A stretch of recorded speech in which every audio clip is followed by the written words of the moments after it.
Hi guys, Muni back here with another video. Today we are gonna do an unboxing video. We are gonna unbox the Huawei Y7 2019. But before we move on to the video, I would like to remind you to make sure you are subscribed to the channel so you don't miss any future videos. So let's get started. Here we have the white box with the phone on the front with the Y7 2019 logo and the Huawei logo. We have the Huawei logo on the left and right side and some text on the bottom and top of the box. When we open the box, we have the phone in this little plastic bag. We'll put the phone aside. We have the email and some customer support, QR code. We have the paperwork and the SIM card tray ejector, which is gonna be really useful. We'll put this aside, and we have a lot of paperwork. This is the quick start guide. It's the same as it was for the P30 Lite. It's really thick. We have something that I don't know exactly what it is, and we have the warranty card. In the box we also get the charging cable, which is USB-A to USB 2.0. So this is very disappointing in 2019 to have USB 2.0, and even more disappointing to have 2.0 in 2020. And we have the charging brick, which charges with 5 volts and 2 amps, so 10 watt fast charging. It's okay.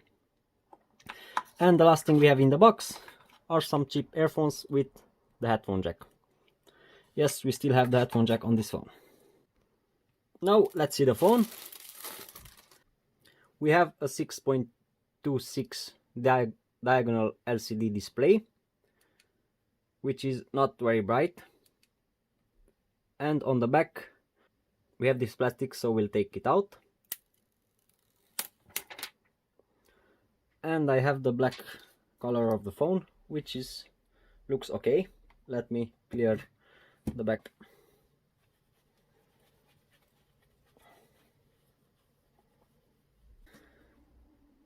Now it's a little bit better. Here we have the Huawei logo, we have some AR camera sticker, and we have the fingerprint scanner on the back, which is really well positioned. We also have two cameras, which are actually just one 30 megapixel camera and a depth sensor. Nothing cool on this phone. On the right side we have the volume down and volume up, and we have the power button, which have some texture in it, as you can see. It feels okay. The buttons are made from plastic. On the bottom we have two speaker grills, but one of it is fake, and we have the USB 2.0 port. On the left side we have the SIM card tray, which it's a good surprise because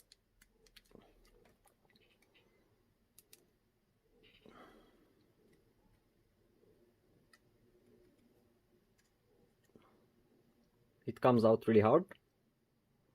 It's not easy to take it out. It's a good surprise because we can put 2 nano SIMs and a micro SD, so that's at least a good sign. Now put this back. It goes as hard back as well. On the front we have the phone with some big bottom bezel, as you can see. A lot of fingerprints. On the top we have the ear speaker and the front facing camera. We have some sensors here, and here we have a little flash, which I will show you in a second. Just let me enter the codes. If we go into the front camera,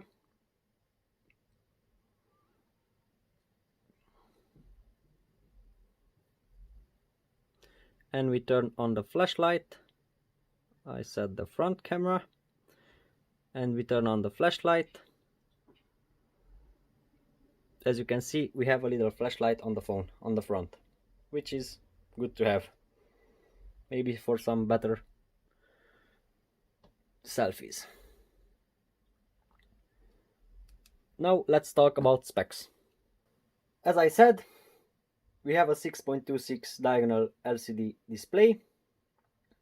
We have glass on the front and plastic on the back, and the plastic frame. The resolution of the display is just HD+. For the processor, we have a Snapdragon 450 on 14 nanometers with Adreno 506. So it's nothing powerful, but that is expected because this was Huawei last year's entry-level phone and it was really cheap. For the camera, on the main camera we have 13 megapixels and a 2 megapixel depth sensor, and we can shoot 1080p on 30 fps. And for the selfie camera, we have an 8 megapixel camera with 1080p and 13 fps. We have Bluetooth 4.2, we have the fingerprint sensor rear mounted on the back, and for the battery we have a 4000 mAh battery, which is a really big battery for this phone because almost nothing consumes too much juice from this phone, so the battery will keep up really well, and I will tell you more about that on the upcoming review of the phone. And for charging we have 10 watt fast charging. And for the RAM we have 3 GB of RAM, which is okay for this price. The price of the phone is around $120. So for now, the only disappointing thing is the USB 2.0, but I will tell you more about the goods and bads of this phone on the upcoming video with the review of the Y7, where I will tell you more about the bad things and the good things about this phone, because for $120 this phone has very much good things but has some bad things as well. So I hope you enjoyed this video. If you did, leave a like and don't forget to subscribe. See you in the next one. Bye bye.